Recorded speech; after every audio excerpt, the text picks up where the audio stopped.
Hello friends, today we will be seeing the osteological features of the interior of the base of skull. Now when we see the interior of the base of the skull, this is seen or subdivided into three fossae, which are the anterior, middle and the posterior cranial fossae.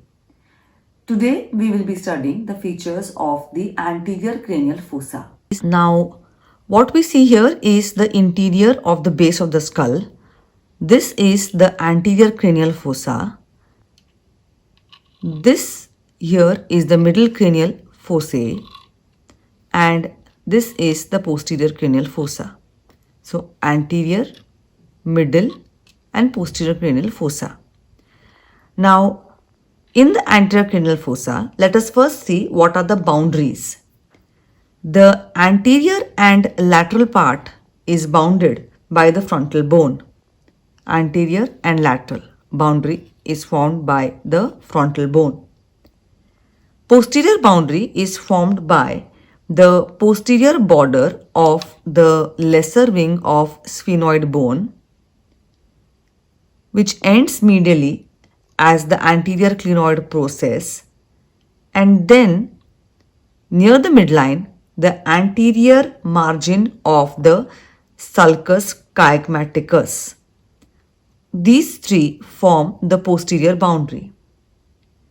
The floor of the anterior cranial fossa in the median region is formed anteriorly by the cribriform plate of the ethmoid bone and posteriorly by the anterior part of the superior surface of body of the sphenoid bone, also known as the jugum sphenoidale, while the lateral region of the floor is formed anteriorly by the orbital plates of the frontal bone and posteriorly it is formed by the lesser wing of the sphenoid bone.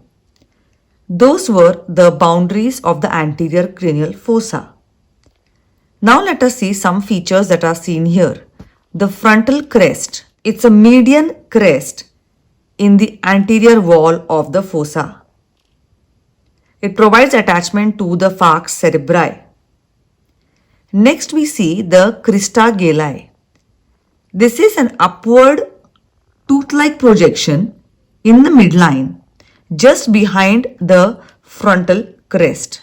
This projection provides attachment to the anterior end of the falx cerebri. Then we see the foramen caecum. It is situated between the crista galli and the frontal crest. It is usually blind but sometimes may transmit an emissary vein from the nasal cavity to the superior sagittal sinus. Next we see the cribriform plate of the ethmoid bone. It is a sieve-like perforated bony plate lying on each side of the crista galli. 15 to 20 filaments of olfactory nerve pass through the cribriform plate from the olfactory mucosa of the nose to the olfactory bulb. The groove just lateral to the crista galli, that is over the cribriform plate, is related to the olfactory bulb and the gyrus rectus. Then we go on to see the jugum sphenoidale.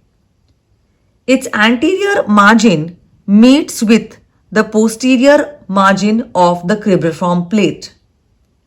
Posteriorly, it is limited by the sulcus chiasmaticus. It separates the anterior cranial fossa from the two sphenoidal air sinuses. Next we see the orbital plate of the frontal bone.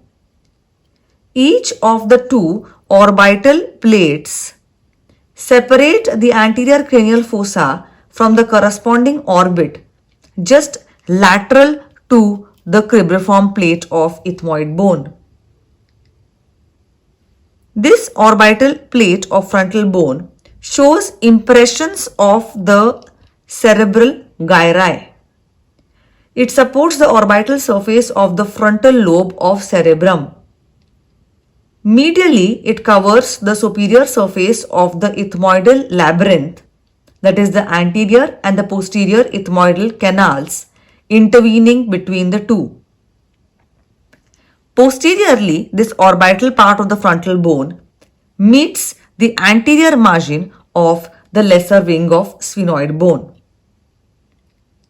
Finally, we see the lesser wing of sphenoid bone. The jugum sphenoidale continues laterally with the lesser wing of the sphenoid bone. The lesser wing is broad medially and tapers laterally.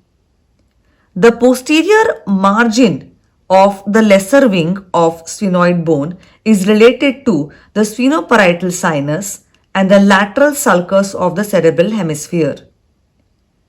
The posterior border of the lesser wing of sphenoid bone ends medially into the anterior clinoid process, which receives attachment of the free margin of the tentorium cerebelli.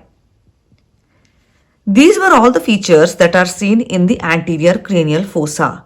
So we saw the bones forming the boundary of the fossa, and then we went on to see the specific features which are seen here, like the frontal crest, the crista galli, the cribriform plate of the ethmoid bone, the jugum sphenoidale, the orbital plate of the frontal bone, and the lesser wing of the sphenoid bone. Thank you.